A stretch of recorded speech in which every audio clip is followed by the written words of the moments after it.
ఇప్పుడు ఈజీగా చిక్కుడుకాయ వేపుడు చేసి చూపిస్తాను చూడండి.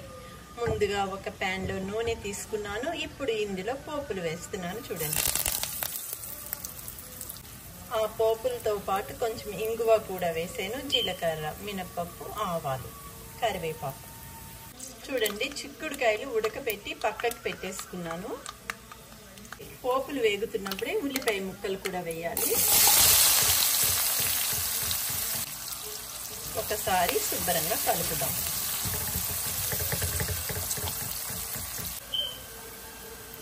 చూడండి, పచ్చిమిరపకాయలు, కొబ్బరి, కొంచెం నువ్వులు రుబ్బుకున్న పేస్ట్ ఇప్పుడు ఈ ఉల్లిపాయ ముక్కల్లో వేస్తున్నాను చూడండి. ఒకసారి శుభ్రంగా కలుపుదాం.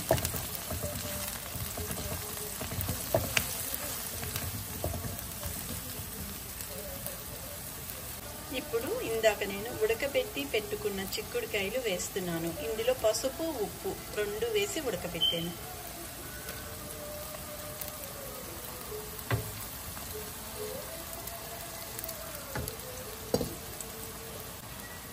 చూడండి, ఇది ఒకసారి శుభ్రంగా కలుపుదాం. చాలా బాగుంటుంది ఇట్లా కర్రీ.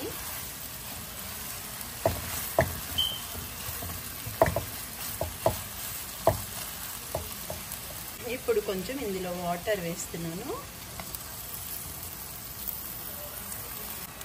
చూడండి, ఒకసారి ఇదంతా కలిపి ఒక్క 5 మినిట్స్ చిన్న మంటలో వేగితే చాలు. దగ్గరికి ఉడికిపోతుంది. ఆల్రెడీ చిక్కుడుకాయలు ఉడికిపోయాయి కాబట్టి ఒక 5 నిమిషాలు ఉడికితే చాలు. ఇప్పుడు మూత పెడుతున్నాను. ఒక 5 నిమిషాలు అయ్యాక కూర అయిపోతుంది. చూడండి, చిక్కుడుకాయ కూర 5 మినిట్స్ అయిపోయింది. ఎంత ఈజీగా అయిపోయిందో చూడండి. రెడీ, చిక్కుడుకాయ కూర రెడీ.